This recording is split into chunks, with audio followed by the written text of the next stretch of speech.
ما یود الذین کفروا، کافر لوگ دل سے نہیں چاہتے، چاہے وہ اہل کتاب میں سے ہوں، اہل کتاب میں یہود و نصارہ دونوں آ گئے، چاہے وہ مشرکین و کفار میں سے ہوں،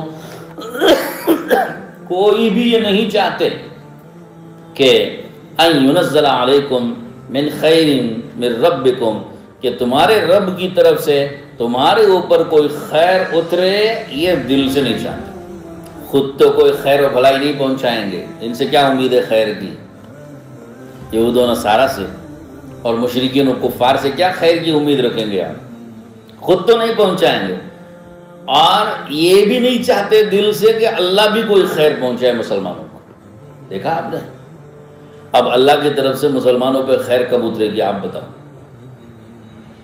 سوچو ذرا سا، اس میرے جملے کو، قرآن کی ان آیتوں کو آپ ذہن میں لے کے جاؤ، تنہائیوں میں آپ غور کرو کہ یہ جو بات کہہ رہے ہیں اس میں کیا کیا راز، کیا کیا باتیں چھپی ہوئی ہیں، اس تمنا کے اندر کیا کیا باتیں چھپی ہوئی ہیں۔ یہ نہیں چاہتے دل سے، سب کے سب کافر تو سب، اللہ نے الذین کفروا کہا کہ سارے کافروں کی بات ہے یہ ایک کافر دو کافر کی بات نہیں، 20 مذہب اس مذہب کی بات نہیں، سارے کافروں کی ایک ہی بات ہے، الکفار لا اعتبار، الکفر ملت واحدہ، سارا کفر ایک ہی ملت ہے، ایک ہی مذہب، ایک ہی فکر سوچ رکھتا ہے مسلمانوں کے بارے میں۔ خوب ذہن میں رکھ لیجئے، کوئی مسلمانوں کا دوست نہیں ہوگا، کوئی مسلمانوں کا خیر خواہ نہیں ہوگا، سب کے سب کفر، اہل کفر اس بارے میں متحد ہیں۔ قرآن نے الذین کفروا کہہ کر کے سب کو شامل کر دیا، اور بطور مثال اہل کتاب اور مشرکین کو یہاں ذکر کیا۔ کیا کہا کہ یہ دل سے نہیں چاہتے کہ تمہارے اوپر اللہ کی طرف سے بھی کوئی خیر اترے، ان کی طرف سے کوئی خیر پہنچے وہ تو ہوگا ہی نہیں ممکن، یہ تو کبھی تمہارے لیے کوئی خیر کا ارادہ نہیں کریں گے، اپنی طرف سے کوئی خیر تم کو نہیں پہنچائیں گے، الا ماشاءاللہ کوئی ہوتے ہیں کافر لوگ جو مسلمانوں کو تھوڑا بہت خیر پہنچا دیتے ہیں، بھلائی کر دیتے ہیں مسلمانوں کی۔ یہ افراد ہیں، یہ چند گنے چنے افراد ہیں، ان کا اعتبار نہیں، مجموعی اعتبار سے ان کے تمام مذاہب جو اسلام مخالف مذاہب ہیں، اسلام کے علاوہ ہیں، ان سب کا ایک ہی مشترکہ فکر اور سوچ ہے کہ کوئی نہیں چاہتے کہ مسلمانوں کو کوئی خیر وہ پہنچا سکیں، مسلمانوں کی کوئی خیر خواہی کر سکیں، خود تو نہیں کریں گے، اور یہ بھی نہیں چاہتے کہ اللہ بھی کوئی خیر و بھلائی ان کے اوپر اتارے۔ یہ قرآن نے راز فاش کیا۔ اب آپ کو میں یہ سوال دے رہا ہوں کہ آپ سوچیں کہ اللہ مسلمانوں کا بھلا کب کرے گا؟ مسلمانوں کا بھلا اللہ اس وقت کرتا ہے جب مسلمانوں کا ایمان پختہ ہو، اعمال اچھے، اخلاق اچھے ہوں، کردار اچھا ہو، معاملات معاشرت اچھی ہو، تبھی اللہ تعالیٰ مسلمانوں کا بھلا کرے گا نا۔ اور یہ نہیں چاہتے کہ اللہ مسلمانوں کا بھلا کرے تو کیا کریں گے؟ تو مسلمانوں کے اعمال بھی بگاڑیں گے، ایمان بھی بگاڑیں گے، اخلاق بھی بگاڑیں گے، معاشرت بھی بگاڑیں گے، معاملات بھی بگاڑیں گے۔ تو پوری گویا مسلمانوں کی تمام وہ دینی روحانی قوتوں کو توڑنے کی کوشش کریں گے جس کی وجہ سے اللہ کی طرف سے مسلمانوں پر کوئی خیر اور بھلائی اترے۔ یہ سوچ ان کی گندی سوچ ہے ان لوگوں کی، یہ آپ کو اللہ تعالیٰ بتا رہا ہے۔ اللہ کرے مسلمانوں کو بھی اتنی بات سمجھ میں آ جائے۔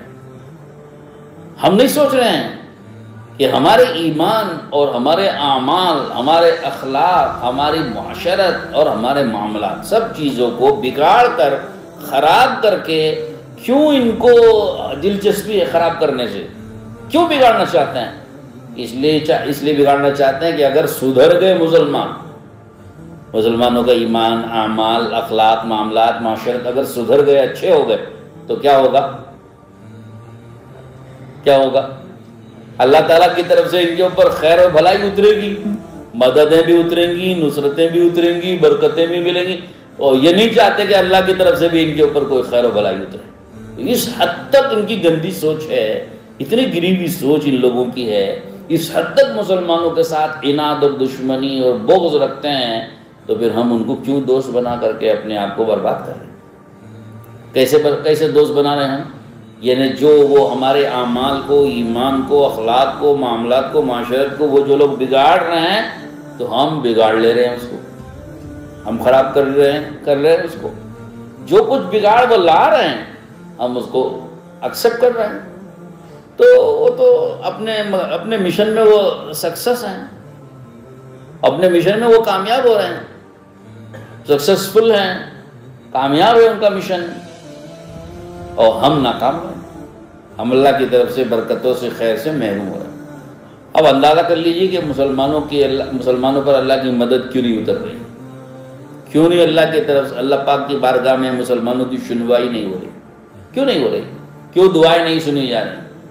اس لیے کہ ہم تو ان کی خواہشیں پوری کر رہے ہیں، معاملات، معاشرت، ایمان، اعمال، سب میں ان کی منشا کے مطابق سب ہم بگاڑ پیدا کر چکے ہیں۔ لہذا اس بگاڑ کی وجہ سے جو خیر اللہ کی طرف سے اترنی چاہیے وہ نہیں اتر رہی ہے، اس سدھار پر اترے گی۔